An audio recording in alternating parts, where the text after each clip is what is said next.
Okay, so I'm going to illustrate that whole idea of the standard deviation express train station definition. So the first thing I want to point out is I'm looking at a chart on Apple, 15-minute, and it is drawn out where the green line is the upper band of the standard deviation express and the white line is the midpoint and the red line is the lower band. And it marks a point where the station either A comes to a halt and is flattened, or in B, in cases where there is no flattened, it marks the point of an inflection, which I will explain to you as and when it occurs. So for example, I'm just going to zoom in a little bit on detail and point out that the SDX comes in, and at this point it's uptrending, and then it basically comes to pretty much a halt, and I don't know if that's slightly negative. So what I do is I will extend the lines. So essentially all I'm doing is I'm going to, every time the SD Express comes, I'm just going to draw 3 lines like that, and the length of this line is how long those SDX lines are valid until new ones are drawn. Now obviously the computer is always drawing them as we are moving along in time, but until then that's how they are. So the SDX now has drawn those lines, and we move, this is an inflection point, and we get a break over here, and it moves, so we take a short position, but I'm going to come back to that later.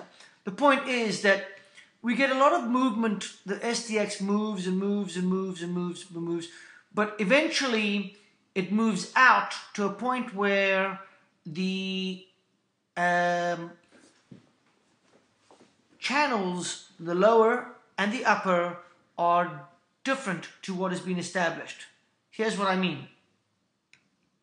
So at this point, we're looking for one of the 2 case scenarios where this line is to the upside going to be below this line or this line. Until that time comes, this line will hold. That's the idea that I'm working with now. So we may have taken a short position, gotten stopped out, at this point here, and then taken a long position and gone on from there. And then we look for the next time the train comes to a halt, which is around about this point over here. But the thing I want to also demonstrate to you is that notice how the line is drawn. It is at an inflection point. See, there it's up and there it's down. So when you don't have the luxury of having a perfectly flat line, it's okay to only draw it when you have an inflection from a, in this case, positive gradient to a negative gradient, albeit very small. And it'll become more apparent why that's important later. So we draw lines there, and as we go along, the SDX moves down, and at this inflection point at the bottom here, we see there it's down, and if it may be level by your criteria, I'm not sure, that's okay, but the point is it gets drawn there, inflection point drawn, and you'll notice that these vertical lines here are just for illustrative purposes drawn there, so that you could see how long the previous SDX lasted for. So that SDX lasted for that period of time until a new one down here was made. Okay? So these are very, very important. So we continue. We draw the SDX, and only at this point up top here do we have either a horizontal or an inflection. And in this case, it looks like an inflection because that one is horizontal, and then it moves slightly down. So we draw lines, nothing is broke, we're in a long position. And again, I'm going to get into the long and the short positions as time moves on. But the point is this. Number one, I want to make it very clear how important it is to draw horizontal lines and not diagonal lines. See, the diagonal lines do not give a clear-cut picture of what is needed for this to be clear. So for example, you can see, let's just take a look at this picture. It covers quite a few areas of interest. So let me get my drawing tool out. So the first point I want to draw to your attention is that we have an SDX. We draw a line there and there and there, and that SDX stays intact until such time as we have a midpoint of the next one above that level which we have. So only at that point do we validate the next SDX. And then the next one there gets validated, and then the next one there gets validated, and the next one there gets validated. And only can we take our triggers using these SDX stations. These are all stations. Station 1, Station 2, Station 3, Station 4, 5, 6, 7, and so on and so forth.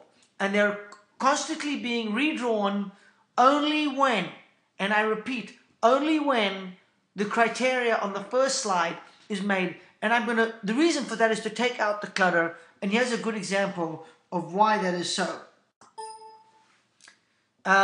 Let's look at, we've come in here and we make a line, we park, and then look at the movement inside here.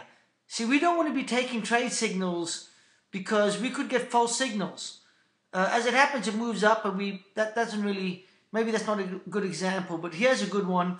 We get an inflection point there. And again, I just want to point your attention to the angle. We don't want these angles to be extended. They have to be horizontal, because look at the difference. There's one point to the next one, and they're night and day in terms of where these things are heading. For example, look at this area here, and then look at that area there.